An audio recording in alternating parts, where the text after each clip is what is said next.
Veuillez lâcher votre arme. Vous avez 20 secondes pour obéir. Un conseil, mon vieux, faites ce qu'il vous ordonne. Vous avez 15 secondes pour obéir. Salut tout le monde et bienvenue sur l'écran fou, et aujourd'hui est arrivé le moment de croiser le fer. Oh, le jeu de mots. Et oui donc, croiser le fer une fois de plus avec Disney, puisque vient de sortir la dernière adaptation live d'un classique de l'entreprise aux grandes oreilles, à savoir Peter Pan et Wendy.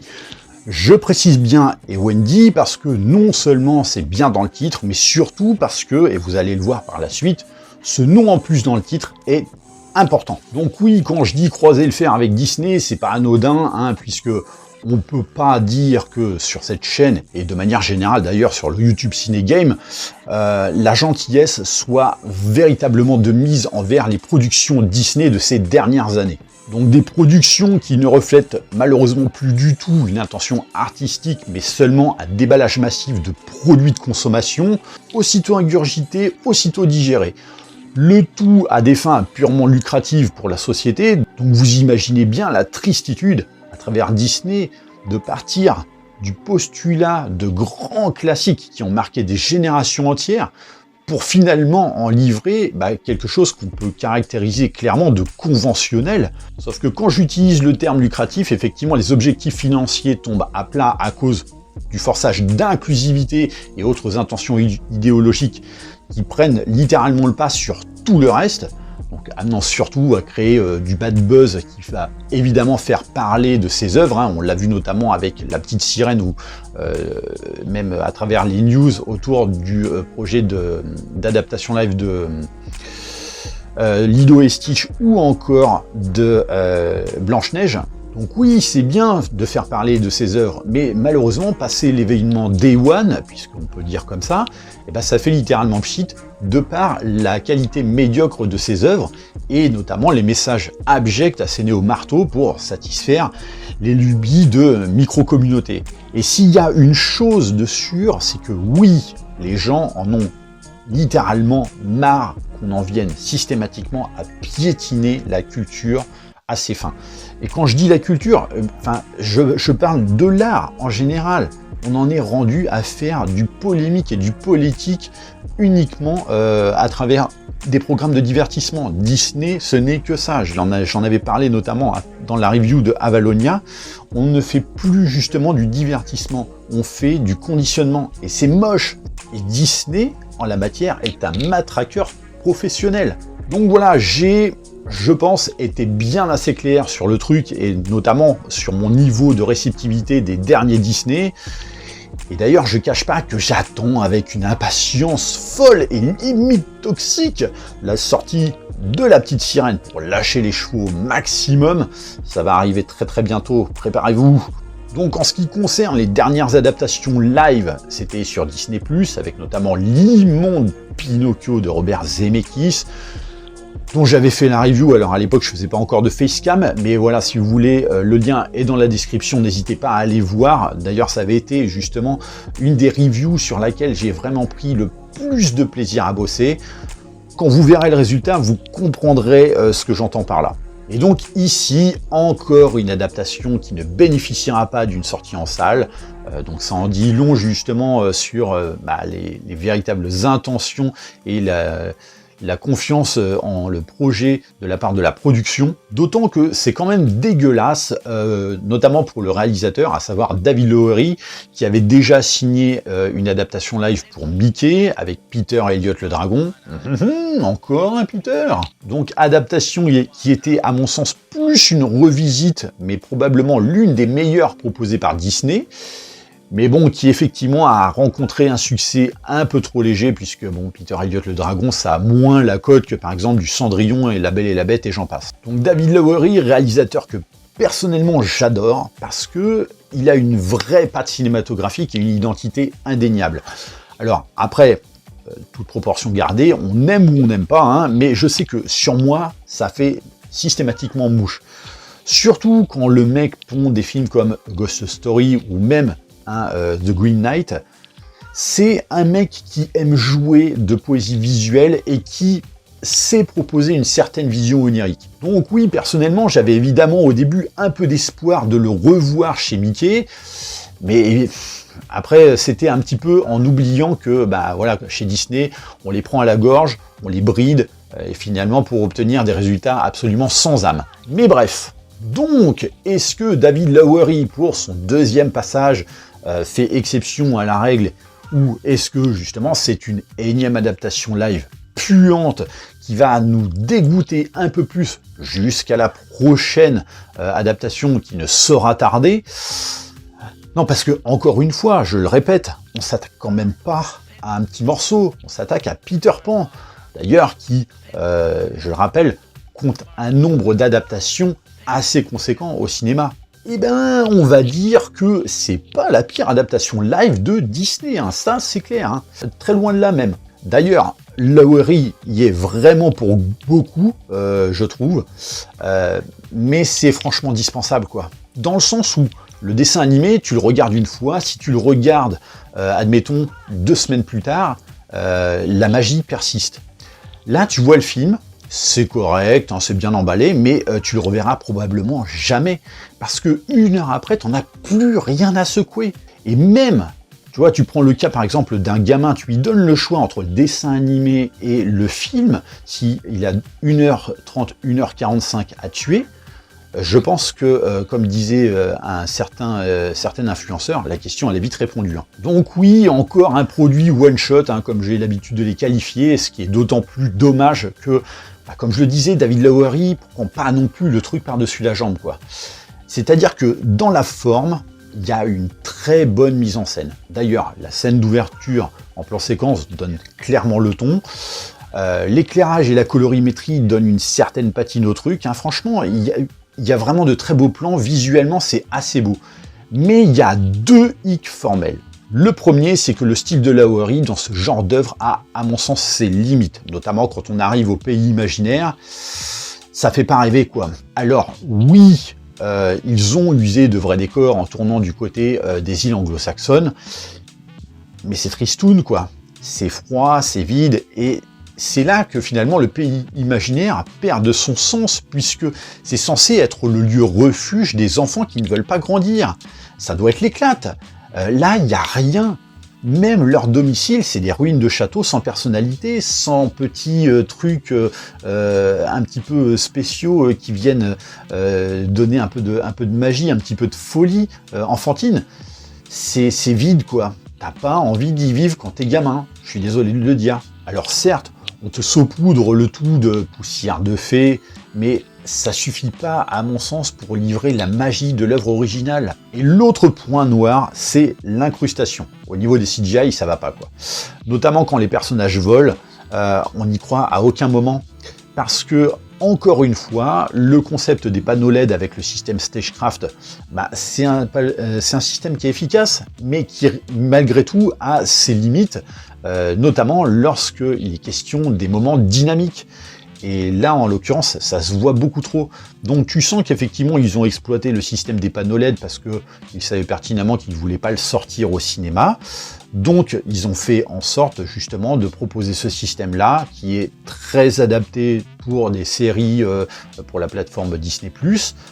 Mais malheureusement, voilà, ça détruit un petit peu la magie de l'ensemble, quoi. Tu sens que malgré toutes les ambitions de David Lowery, effectivement, les moyens n'ont pas suivi, quoi. C'est ça qui en ressort véritablement. Maintenant, le fond. Alors, certes, on est sur une adaptation, mais qui va prendre quelques libertés. Alors, moi, personnellement, ça ne me pose pas de problème, dans le sens où, comme je le disais, j'aime beaucoup Peter Elliott le Dragon, qui est une réinterprétation de l'histoire d'origine. Et là, ici, ça concerne notamment les personnages. Et si pour certains, ça va être extrêmement favorable, je pense notamment à James Crochet, pour d'autres, hélas, ça les rend, mais alors carrément inutiles. Alors déjà que peu ont une vraie place dans l'histoire, et c'est là tout le problème du film. C'est-à-dire que oui, si on prend le cas du Capitaine Crochet, il a un vrai arc narratif particulièrement intéressant. En plus d'être particulièrement bien joué par un Jude Law que malgré tout j'attendais absolument pas du tout dans ce rôle-là, mais comme quoi on peut finalement encore être surpris, notamment avec ce genre d'acteur. Donc un personnage qui est plus dans les motifs par rapport au dessin animé, hein, donc ça dénote véritablement par rapport à l'œuvre originale. Et bon, de toute façon, si vraiment on veut un James Crochet qui y ressemble, il suffit de revoir Hook avec Dustin Hoffman dans le rôle. Pour moi, c'était véritablement l'itération la plus ressemblante du Capitaine Crochet. Et ici, son rapport avec Peter Pan s'en voit tellement étoffé que tout repose justement sur cette relation et ses origines, où là, effectivement, on tente de t'expliquer, de te justifier sa méchanceté. Et personnellement, même si des fois c'est pas forcément bien d'expliquer les choses, cet apport a littéralement matché sur moi.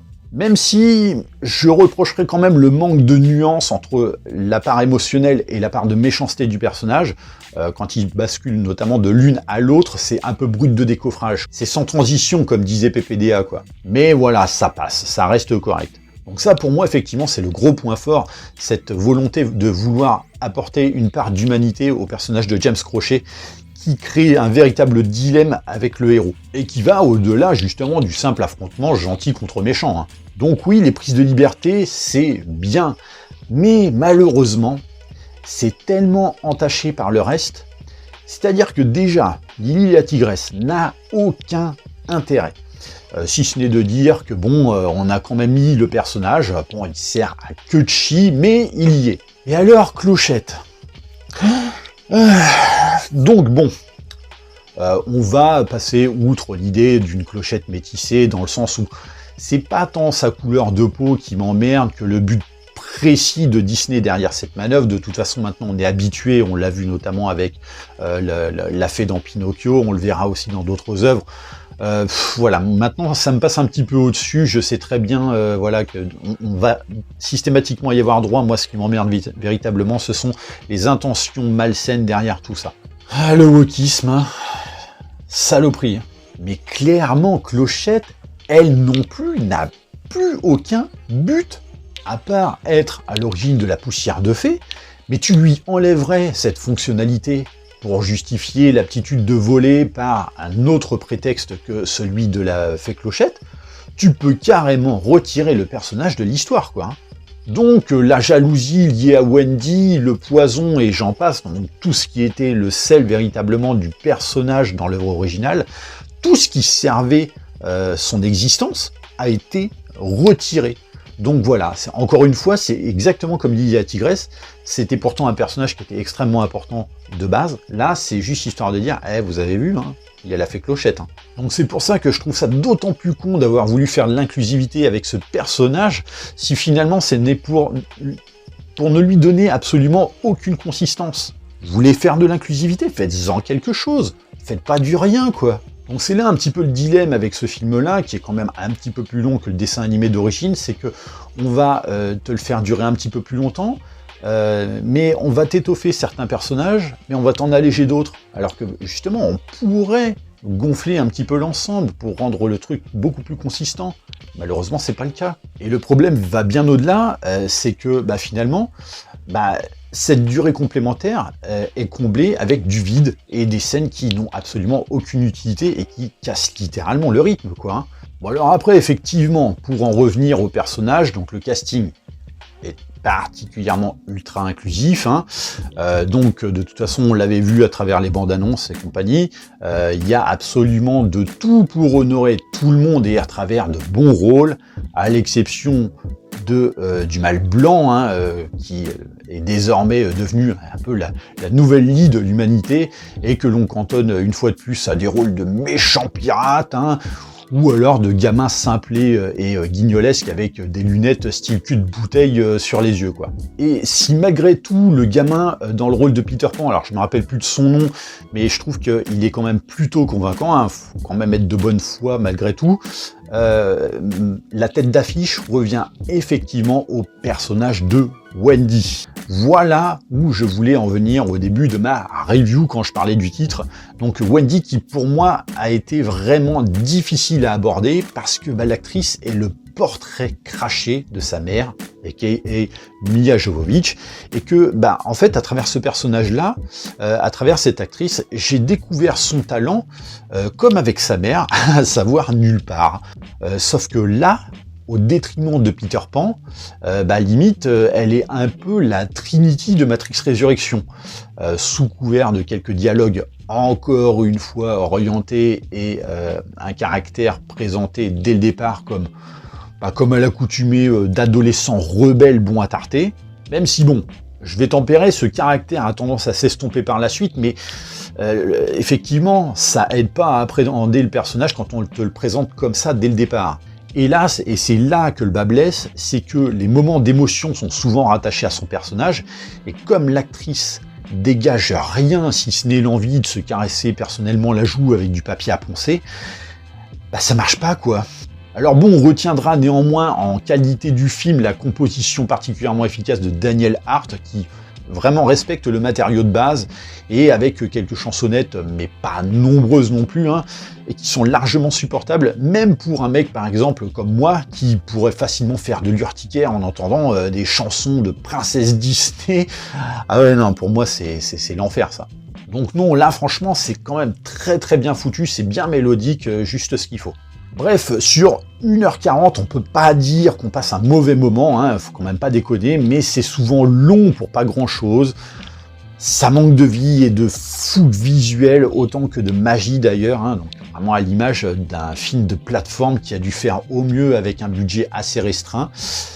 Et alors à la fin, après une séquence qui est quand même assez spectaculaire et qui aurait vraiment presque pu mériter le grand écran, une fin qui est expéditive et charcutée au montage, mais dans tous les sens du terme, puisque d'ailleurs, nombreuses scènes des trailers qui étaient assez caractéristiques de la fin ne figurent pas dans la version définitive. Et ça se ressent clairement, quoi. Alors, certes, ça va pas choquer les enfants, mais quand t'es adulte, ça saute aux yeux, quoi. T'as clairement ce sentiment d'inachevé évident. Voilà, bref, j'en ai terminé pour cette review. Comme d'habitude, n'hésitez pas à laisser des petits commentaires pour me dire ce que vous avez pensé de ce film-là. N'hésitez pas également à liker et partager la vidéo. Pensez à vous abonner à la chaîne. N'oubliez pas de me suivre sur Twitter. Et je vous dis à très très bientôt pour une prochaine vidéo. Allez, bye!